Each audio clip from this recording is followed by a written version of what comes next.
Malik Beasley is an NBA player, and last year he played for the Detroit Pistons.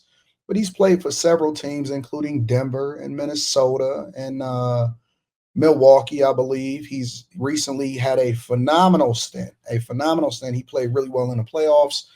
I went to a lot of games last year, and he was shooting. He was shooting lights out. I think he was like second in the NBA and three pointers and all of this other stuff. And so he was shooting. But recently, he's been in negotiation for a contract, right? And his contract, if I'm not mistaken, his new contract. Now, I believe that up to this point, he's made like $60 million. I'm gonna go into the details. He's made 60 million. Now, of course, you got to take out whatever it is that you got to pay your agents and taxes and all of that. But he's made a decent amount of money in the NBA, and he was up for a new contract, which I believe was going to be like $42 million, right?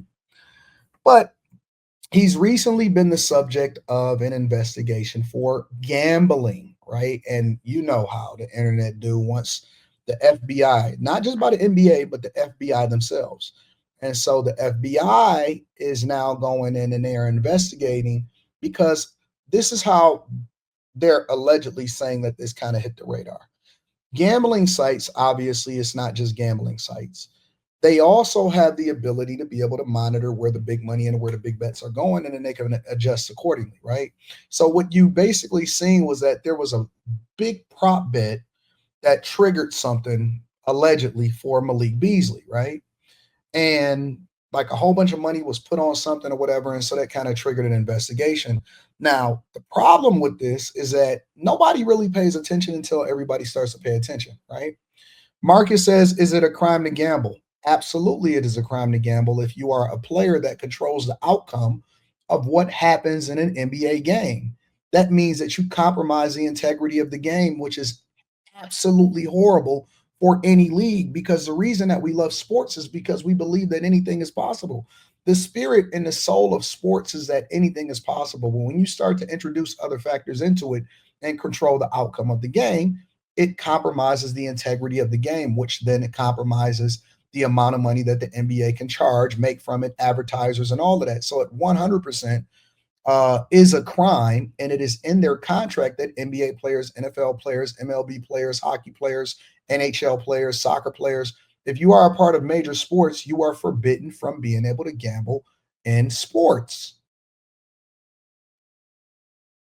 It's very simple. It's a very simple situation. So, anyways, he's in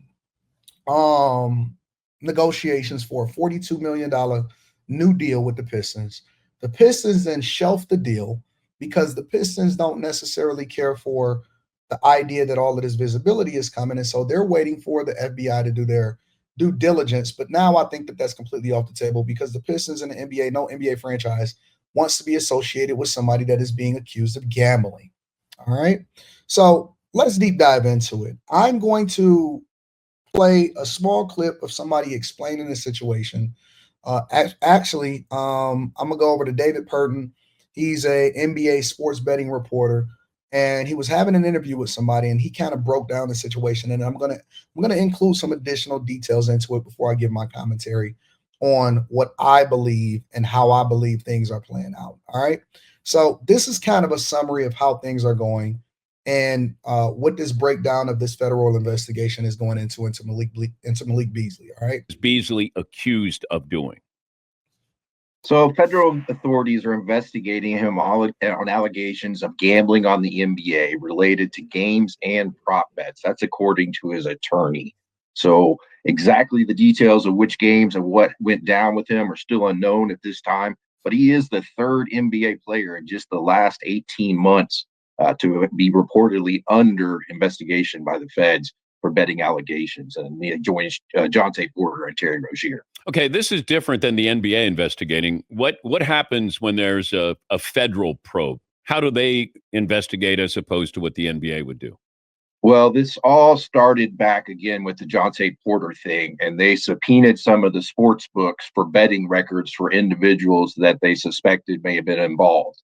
And so my working premise is that they probably had those subpoena records, the betting records, went through them and see what some of the unusual betting activity on some of these other games. So they're working through everything right now, communicating with the sports books, the attorneys, and so forth to see where it goes. Okay, but give us a red flag.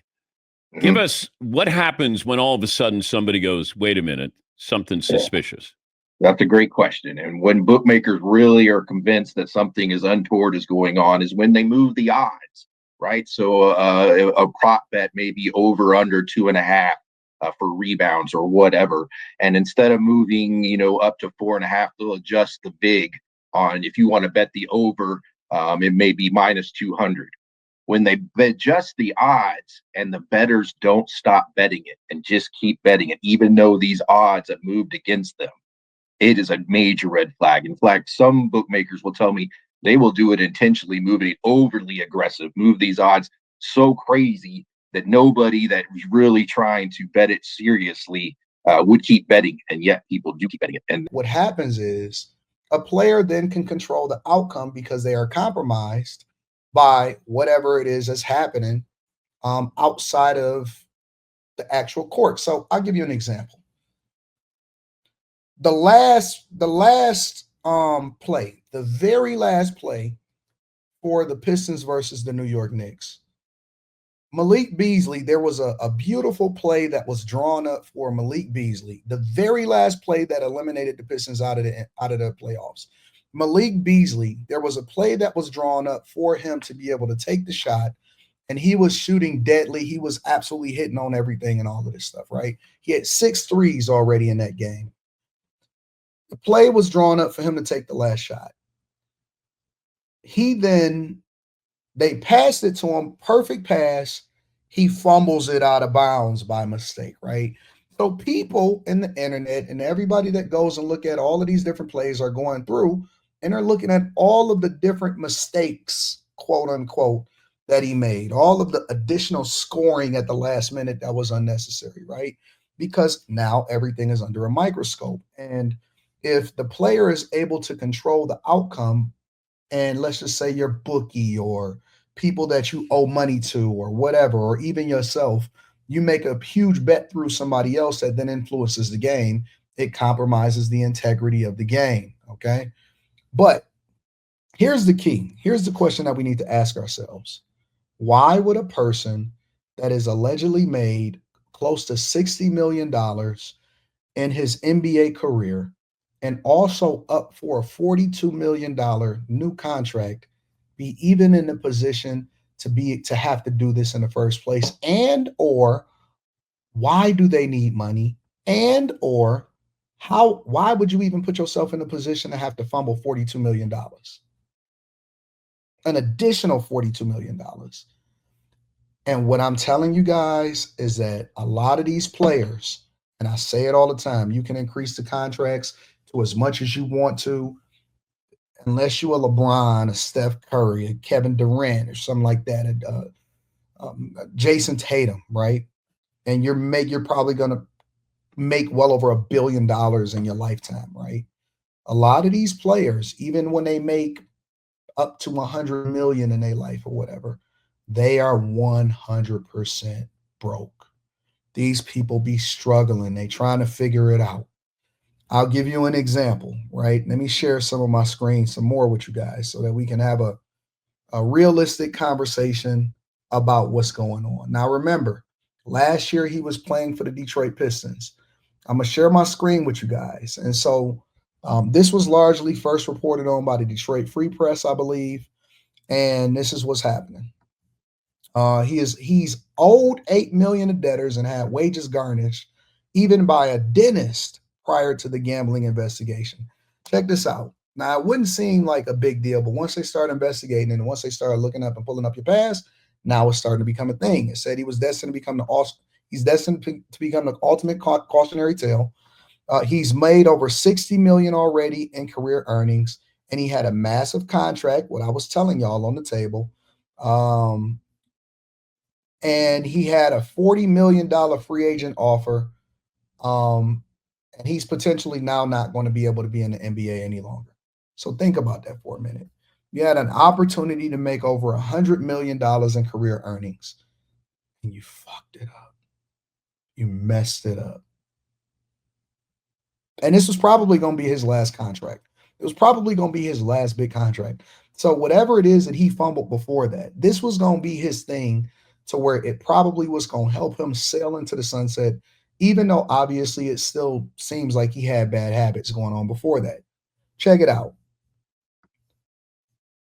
Report from the Detroit News, not the Detroit Free Press, the Detroit News, is detailing how his financial problems appeared to begin when he was playing for the Timberwolves on a 4-year, $60 million contract. South River Capital, a private company specializing in lending money to professional athletes, extended an undisclosed line of credit to Beasley based off of his future earnings.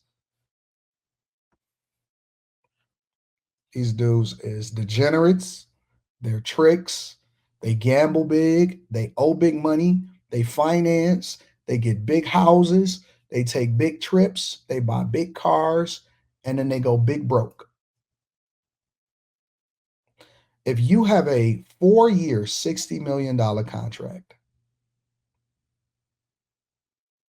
which is the equivalent of $15 million a year, there is no reason other than the fact that most people are degenerates, and more money doesn't make you a better person. It makes you more of what you already are. A lot of y'all are sitting in the chat right now and saying, man, if I had that money, I guarantee you some of y'all will probably be in the exact same position as Malik Beasley, because you think you would do something until you get it. Next thing you know, you go in and trick it off, and you can't actually sustain your lifestyle long term. And you look into these dudes is living check to check just like everybody else. Remember when I was telling y'all that people that make over majority of the people that make over $100,000 a year are still living check to check? They're increasing their lifestyle and their degenerate behavior to have parity with whatever it is that they make. I'm telling you, most of these people have $6, $7, $8, $9, $10 million homes. You got to remember taxes and agents, and then you tricking it off, and they buying jewelry and all of this stuff. I'm telling you that it's a real thing. All right, let's deep dive into it. So he had to get a loan from a private company that specializes in lending money to professional athletes. That means that they make a business off of a lot of athletes that come to them for money. This recent NBA draft, dude signing it. What you think that they're going to do? A lot of these players that got drafted, they were already in debt. And you can tell they already had bought the chain, anticipating getting drafted, anticipating signing their first deal with guaranteed money and getting a signing bonus. They whole hookup, they cars that they bought, all of that junk is on consignment. Somebody bought it for them, and they got to go and pay them people back. A lot of the agencies, they lend them money and then they charge them interest on it. And so they give them the money, and the dudes is okay with it. Because a lot of times they're like, well, I'm about to get paid anyway, and so I'm good. I'm good. They go into the league in debt. It's a real thing. It's a real thing. So 2022, South River Capital was awarded and he didn't even have the money to pay it back, or he was this degenerate and didn't pay it back. They were awarded a $5.8 million judgment to pay back the loan. This came after he made a payment of $1.13 million. It's not uncommon for professional athletes to take out loans based off of future unrealized contracts. But this started a pattern of financial issues for Beasley, who seemingly had financial problems snowball from there. Here's some of the other lawsuits that he was taken to court for. These are the things that we know for sure.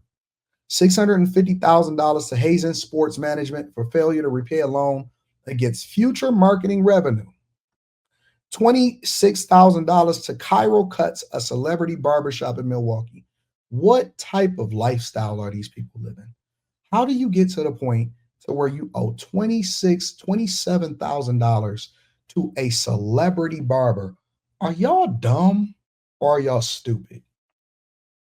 You are 100% right, Christopher Chapman. We had this conversation yesterday.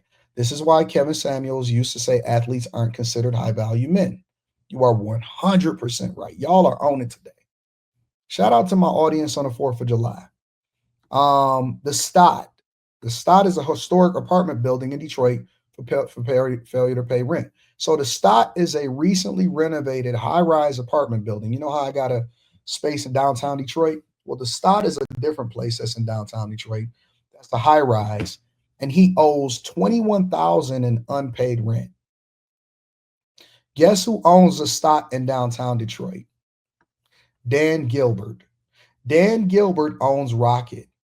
Rocket is a collection of companies, including Bedrock, that is a development company that they also own Rocket Mortgage, Quicken Loans, and guess who they also own? The Cleveland Cavaliers.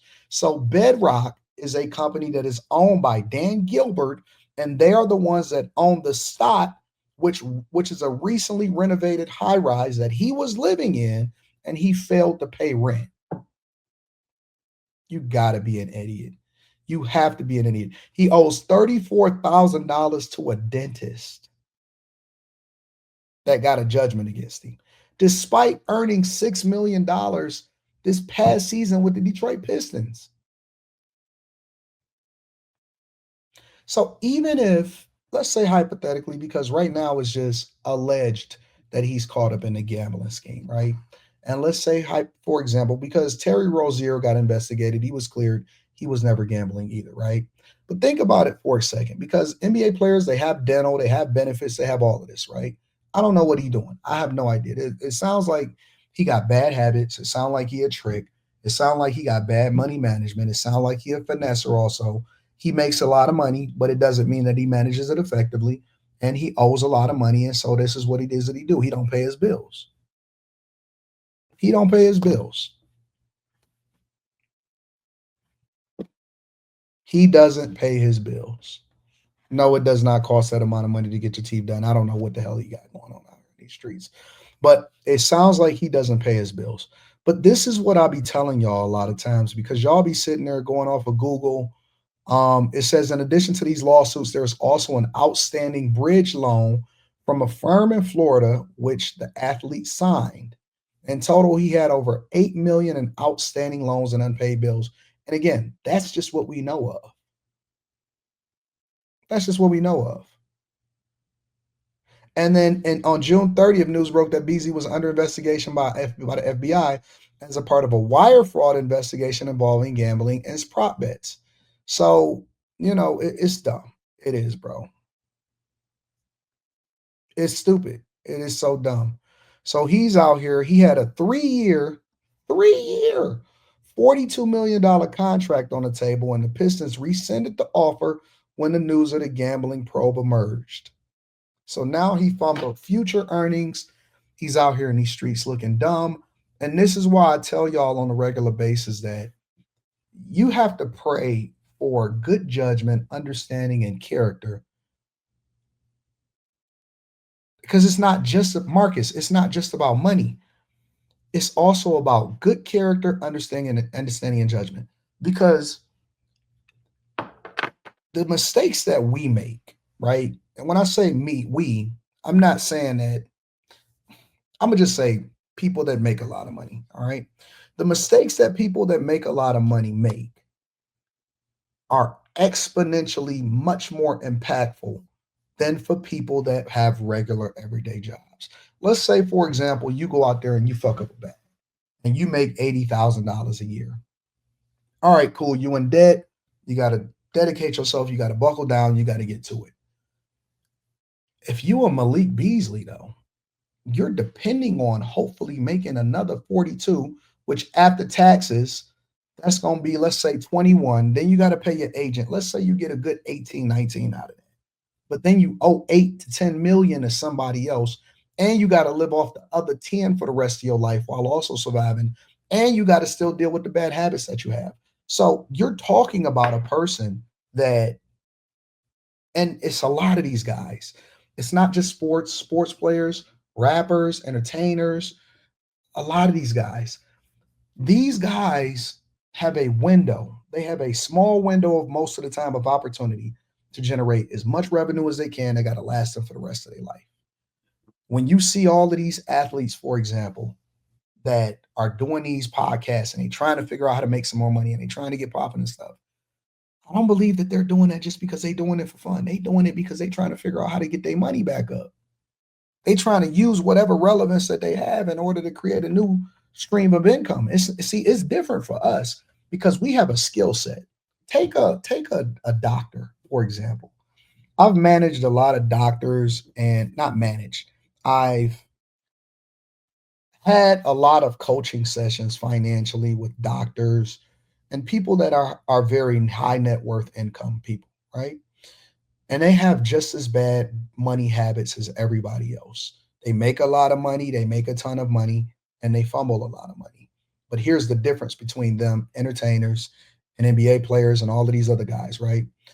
The doctors know that they have a 30 to 40 year is they can work as long as they want.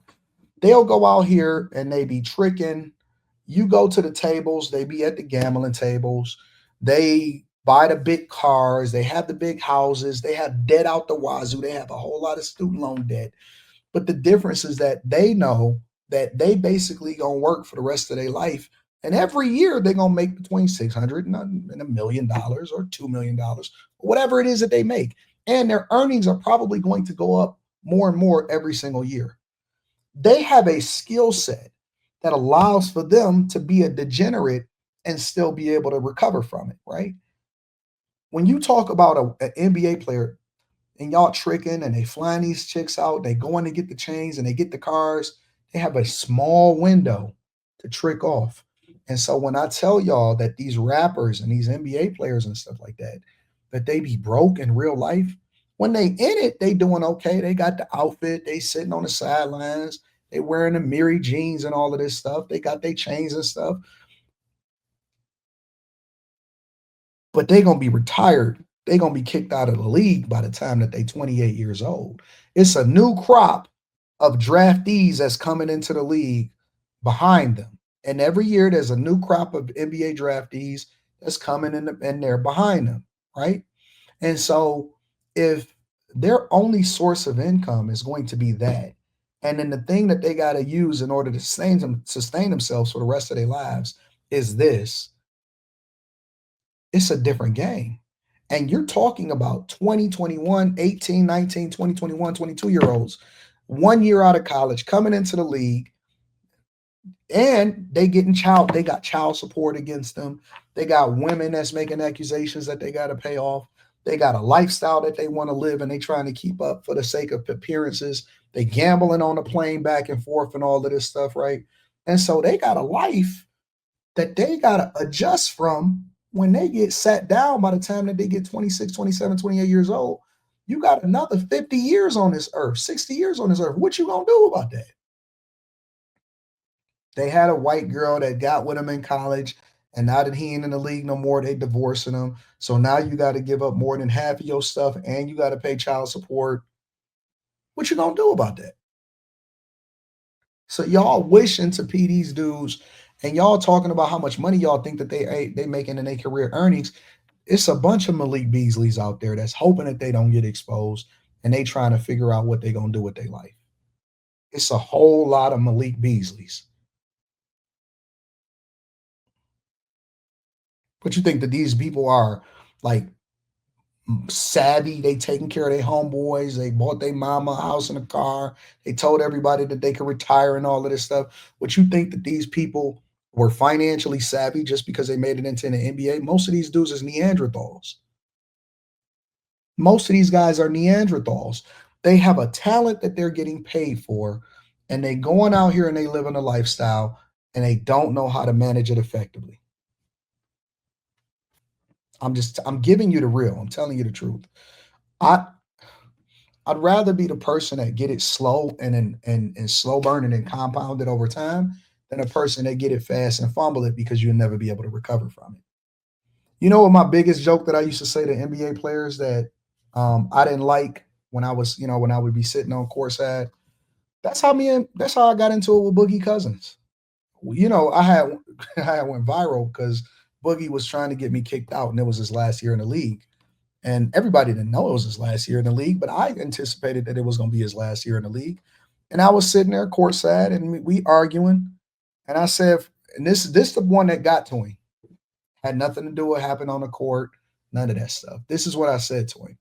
Um, I'm just telling the truth. I'm not trying to diss him. I don't have nothing against him. I don't know what his money. I don't care what his situation is. But this is the insult that got to him. This is what I said. I said, bro, stop crying. He said, he's talking and stuff. He was cursing back and forth, shut the fuck up and all of that stuff. I said, bro, we not even gonna worry about you. This your last year in the league. You better make it count.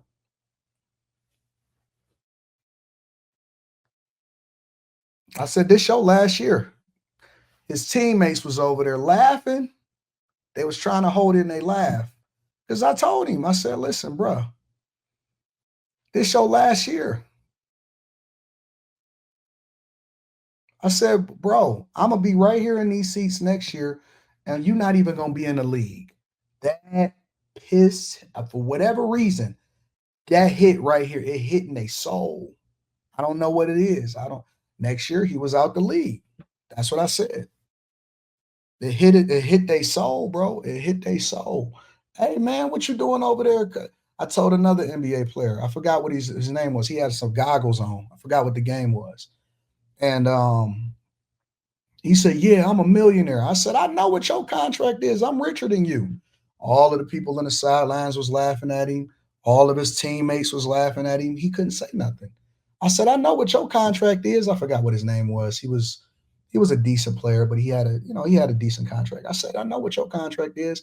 I'm richer than you. I said, he got me. I forgot who it was. It was like whoever their star player is. I said, he may be richer than me, but you gonna have problems with me going band for band. the same way that I talk on these live streams in real life, I'm the same way. Anybody that has ever seen me, and again, it was just basketball. You know what I'm saying? I was just trolling. Anybody that has ever kicked it with me, in real life versus seeing with me, I'm more of what I am online in real life, right? So I'm talking, and I'm just trying to get in their head so that he missed the free throws and all of that stuff. I'm just trolling. You know what I'm saying? I'm talking big stuff. But yeah, like they really do be going through it. They really do be going through it in real life. They really do be going through it. And so, they feel a certain type of way. And a lot of these NBA players is caught up in a lifestyle that they can't sustain long term. And so that's what I'm saying. I'd rather be me than be them. I'm gonna be rich forever. I have a golden lottery ticket. I'm gonna be rich forever. I've made the right investments and all of that stuff. And this is what I try to teach people inside of the Patreon, right? I'm trying to tell y'all that the long-term investments is the things that's gonna pay off. The short-term look good. It's the shiny object. It's the shiny object theory, right? The shiny object theory that, oh man, I can buy this now or I can live it now or whatever. But it's that long-term investment philosophy and perspective that's going to get you the thing that's going to be rich forever. Stay down short term, make the adjustment right now. And because that car that you're going to buy, I'm not telling you that you shouldn't be able to buy cars, but what I am telling you is buy the cars after you get rich and you actually have the assets to sustain your lifestyle. You know what I'm saying? Get to the point to where you only have to live off 5%, 5 to 10% of whatever you generate, and all of your other investments in your businesses is the thing that's going to be able to pay for your toys. You know what I'm saying? Don't go and spend the money that you make from what you put the hard work into on the toys. Spend that money on investments and then let that money then pay for all of the stuff that you want to do and the toys and the trips and all of that stuff. You know what I'm saying? It's not worth you mortgaging your future just to have that shiny new toy, because guess what? If you go back and you look at MTV Cribs and you look at all of the previous things where rappers were showing off all of their stuff, that junk is old. Don't nobody care no more. Nobody cares. Because it's always going to be a new model. It's always going to be a new woman. It's always going to be a new house. Always going to be a new opportunity. It's always going to be something else new to replace it. And just like that, when you get the new car, there's new NBA players and new draftees that's coming in to take their spot. So these guys is fighting to hold on to their spot. They have a short window, and everybody ain't LeBron, and everybody ain't Steph Curry, and everybody ain't Anthony Edwards. The rest of them, they got to figure it out. That's the truth. That's the God's honest truth. And when these guys hit me up and they DM me or they kicking it with me, and I talk, man, I'm telling you, bro, like I manage a lot of different people. I manage singers. I give game to a lot of people, right? Singers, rappers, entertainers, dentists, doctors, lawyers, content creators, trying to figure out how they can sustain it, what they need to do just in case anything ever happened to them. What if they fall off? What if they do this? What if they do that? And people be laughing at me. I remember they was laughing at me because I still had a corporate position because they had offered me some money and I went back to corporate. Oh man, you crazy, you stupid. Why am I stupid? I'm smart. I'm the smart one. You the dumb one. You the dumb one. Why am I stupid for continuing to get as many bags as possible? Now they wish they had they wish they had that job. They wish they had that type of money. Why? Because I don't take advice from people that are dumber than me. If I'm a C student and you a D student, why would I listen to you? But I've been able to run up a bag and I've been successful for I've been on a crazy run. Why would I take advice from niggas that don't know how to manage their finances and they got loans out?